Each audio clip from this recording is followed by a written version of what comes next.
Live from Midtown Atlanta, this is CBS 46 News at 11.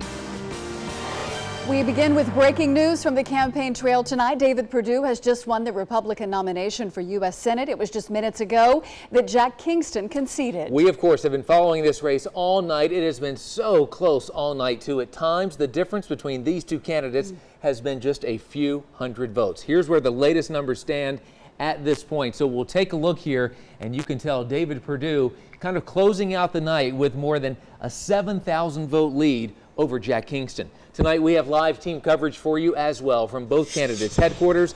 Let's begin with CBS 46's Christopher King live at David Perdue's camp. Christopher. Scott, David Perdue supporters just let out a big yell a little while ago. That's because David Perdue is pulled ahead in the polls. He's waiting right now for Jack Kingston to come out to concede. Now, people are very buoyant here. This has been a very tight race right up until the very end. The rhetoric did get heated at times, but Perdue said earlier, regardless of who wins, the Republican Party has to unite against the Democratic nominee, Michelle Nunn. For now, we are live here in Buckhead. Christopher King, CBS 46 News. Thank you, Christopher. Tonight's winner, David Perdue, faces off against Democrat Michelle Nunn come November. Mrs. Nunn, you may remember, is the daughter of former Senator Sam Nunn. She won overwhelmingly in the primary in May against 3 other Democratic candidates. She's never held a public office, but has served as the director of the Points of Light nonprofit. She's also a founder of Hands on Atlanta. That's a volunteer service group. Now, right up until the end, 11-term Congressman Jack Kingston thought he was going to win this nomination tonight.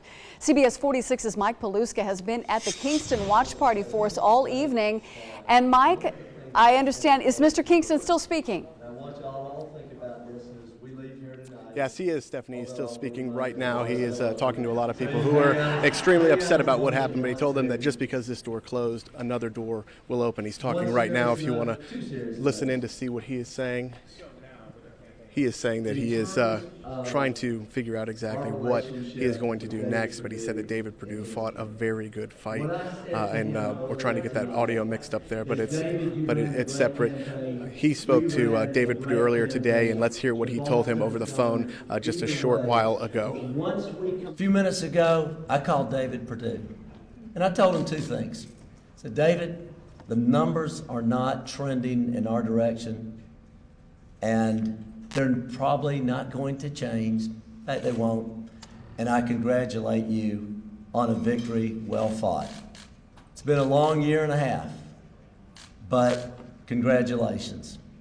And I also told him, number 2, as I promised on the campaign trail, and this might be one promise I can definitely keep, don't call me, I'm on your team.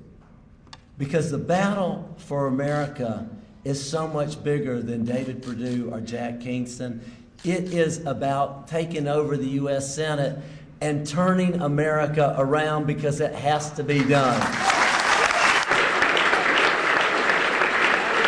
And Kingston said this has been a brutal 9-week runoff, but he wanted to let people know that he would throw his support behind David Perdue to save the Senate seat. He wants to make sure that Michelle Nunn, a Democrat, does not steal the Senate seat away from the Republicans. That's why, as soon as he realized that those votes were not going his way and he was up about 7,000 votes, he said that he was going to call David Perdue and concede. However, all night tonight, Kingston said that he was optimistic. You should have seen the polls coming in. As soon as it would jump to his favor, just by a couple hundred votes, this entire room would erupt in cheers. Now they are obviously very upset, a somber mood.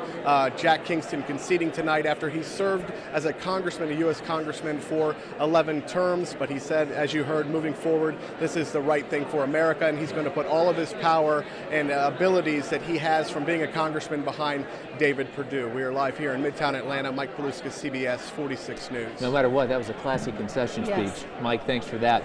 The race for who will run the state school system is simply a dead heat. Folks, I want you to take a look at these numbers between 2 Republicans here, Richard Woods and Mike Buck. This one has just been locked up all night long. Take a look.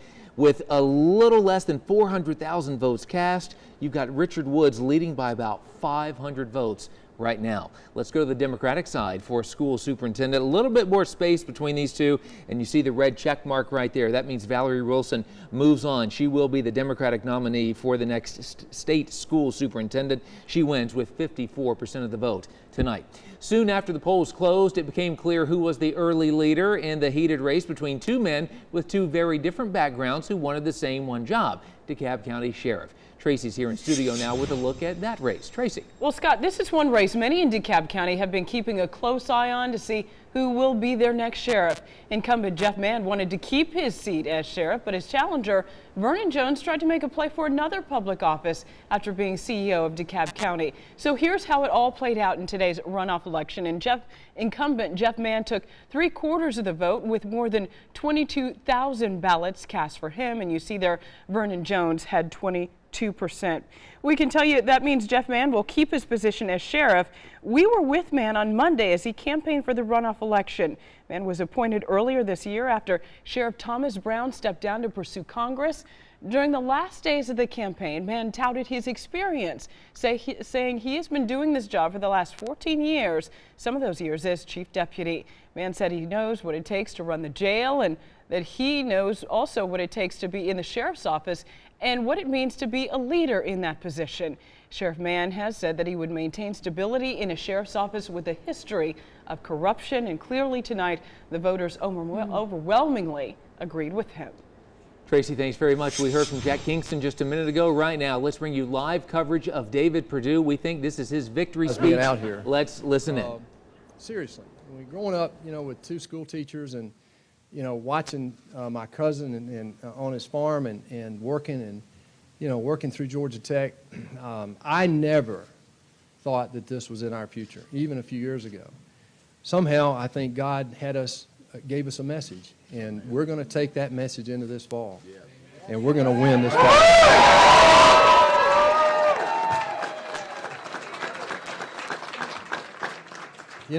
These intramural scrimmages are no fun.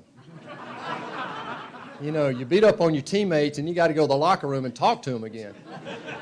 But I want to tell you, they make you better. And when you look at what we've done as a party over the last year, I happen to be the person standing here in front of this party as a Senate candidate for our party.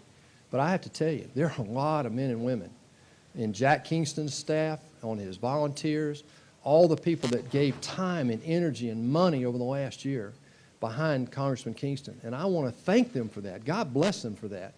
This is what America's all about. Thank you.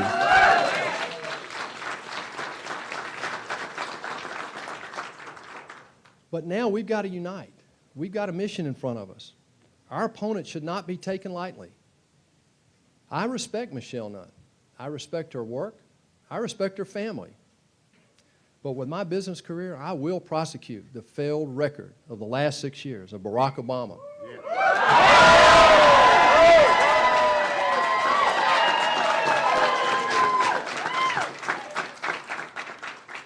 This fall we're going to have a clear choice. And that choice is one that we have to win for our kids and grandkids. We've had enough of this in the last 6 years. You have two choices. One is more debt, higher taxes, a disaster that's called Obamacare, open borders, and a struggling economy. This is the agenda that Michelle Nunn. So as you're listening here to David Perdue's victory speech, there you see the numbers from earlier tonight. He gets the big red check mark beside his name, and he wins with just 51% of the vote. There he's talking to his supporters. His wife there is to his left.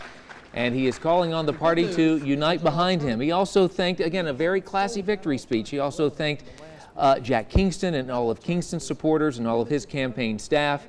So the field is now set for November. It is David Perdue against Michelle Nunn, and this is going to be a race that is going to be watched nationally. Yes, it is. We are keeping our eye on other races as well. Take a look at what's happening with the Republican race for Congress in District 10. This is a district that includes Eatonton, Jackson, Monroe, and Winder, and you can see that check mark that Scott has been referring to. Jody Heiss comes away with it tonight with 100% of the vote. Now let's look at the Republican race for Congress in District 11. Bob Barr and Barry Loudermilk, and it looks like Mr. Loudermilk will win this district. This district, by the way, includes Cartersville, Marietta, and Woodstock. In the race for District 1, the House seat there, it's the Republicans on tap first here, so we'll take a look. Buddy Carter versus Bob Johnson, and Buddy Carter wins it. And by the way, this district includes Savannah. It is also the seat that Jack Kingston is leaving behind. He has held on to that seat for more than 20 years. 2 Democrats are also running in District 1. This will be an uphill climb for whoever wins this one, and it looks like it is Brian Reese. He did prevail tonight. He was leading over Amy Tavio throughout most of the night.